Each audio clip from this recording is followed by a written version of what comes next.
All right, let's dive in. Today, we're going to tackle something that, let's be honest, gives a lot of engineers headaches. You've got all these amazing services built on different clouds, but how in the world do you get them to talk to each other? Securely, reliably. It's a huge deal in our multi-cloud world, and we're going to break down the solution. So just imagine for a second. You've got your services humming along on Amazon. Others are doing their thing over on Microsoft Azure. Maybe you've even got some on Google Cloud. They're all working perfectly, but they're completely walled off from each other. They're like these separate little islands. The big multi-million-dollar question is, how do you build the bridges to connect them? And look, this isn't just some abstract drawing on a screen, right? This is the daily reality for so many engineering teams. You have these services siloed inside different Kubernetes environments, think AWS EKS or Azure AKS, and each one is operating in its own secure but ultimately very isolated world. And this right here, this really nails the default state of things. Inside that AWS world on the left, everything's great. Services can chat, no problem. Same story over in the Azure world on the right. The issue is that giant communication chasm right down the middle. Out of the box, they have absolutely no idea that the other even exists. Okay, so if these are separate islands, how do we control anything on the island itself? Well, that's where these specialized agents come into play. We call them service meshes. The easiest way to think about them is as the air traffic controllers for all the communication happening within a single cloud environment. And you've got a few key players in this space. You've got your heavy hitters, right, like Istio, the super powerful do-it-all agent you often see on AWS. Then maybe over on Azure, you've gone with Linkerd, which is famous for being really lightweight and security first.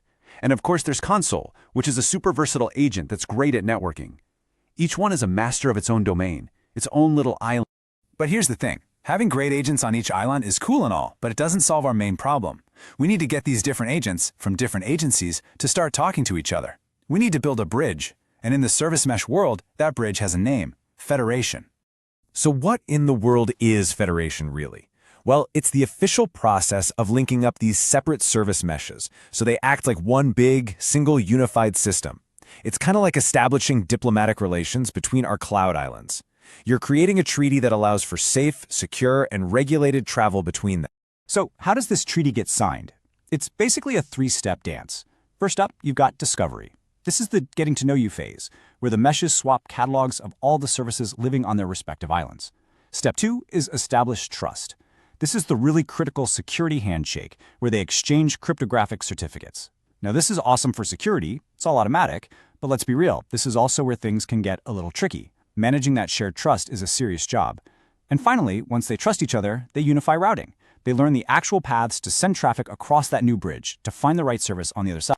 Okay, enough with the theory. Let's make this super concrete. We're going to follow a single API request on its mission, a journey, starting from a service on AWS and traveling all the way to a service living on Azure. This is where you see the magic happen. So here's our battlefield, if you will. We've got an app running on Amazon's EKS, and its air traffic controller is Istio. Its destination? A service over on Azure's AKS, which is being managed by Linkerd. So that's two different clouds and two different service meshes. Let's see how they handle it. All right, action. An app on EKS needs some info from Azure, so it sends out an API call. Instantly, Istio, our agent on the ground in AWS, grabs it. It looks at the destination and says, aha, this isn't for anyone local. This one is headed for our federated buddy over on AKS. And right then, it wraps the entire request in a strong layer of encryption and sends it on its way across the bridge. Now that encryption layer is called MTLS or mutual TLS. And this quote just nails it. It's more than a handshake, it's a secret handshake where both sides have to prove who they are at the exact same time. It's the official, can't-be-faked diplomatic passport that allows your data to travel safely between these different cloud nations. So, our little data packet crosses the bridge and lands on the shores of AKS. Linkerd, the local agent there, picks it up. And the very first thing it does is check that diplomatic passport, that MTLS certificate. It verifies that it's legit and that it really came from its trusted partner, Istio. Once everything checks out, Linkerd unwraps the request and routes it safely to the correct service. Mission accomplished. Okay, so that was a whole lot of moving parts just for one little API call, right? You might be asking, was all that really worth it? And the answer is absolutely. Let's do a quick debrief and look at the massive advantages you get from setting this all up. You basically get three huge wins here. First off, security. You get that high-grade MTLS encryption across all your clouds automatically. No more configuring it by hand for every little thing. Next up, control. You can write a single traffic rule like the checkout service is the only thing that can talk to the credit card service, and that rule gets enforced everywhere, on AWS, on Azure, everywhere, no exceptions. And finally, observability. Your monitoring tools are no longer blind. You get this incredible global view of the health of all your services all at once. And at the end of the day, all of this, it boils down to one incredibly powerful idea. The number one unified control plane. One single pane of glass where you can see, manage, and secure every single one of your microservices, and you don't care which cloud they happen to be running on. Those silos, they're gone.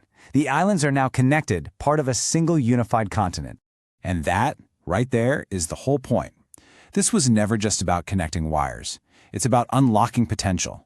It's about removing all that multi-cloud friction so you can focus on building cool stuff. So the real question we'll leave you with isn't about the how, it's about the what now. With all these bridges finally built, what amazing new things are you going to build?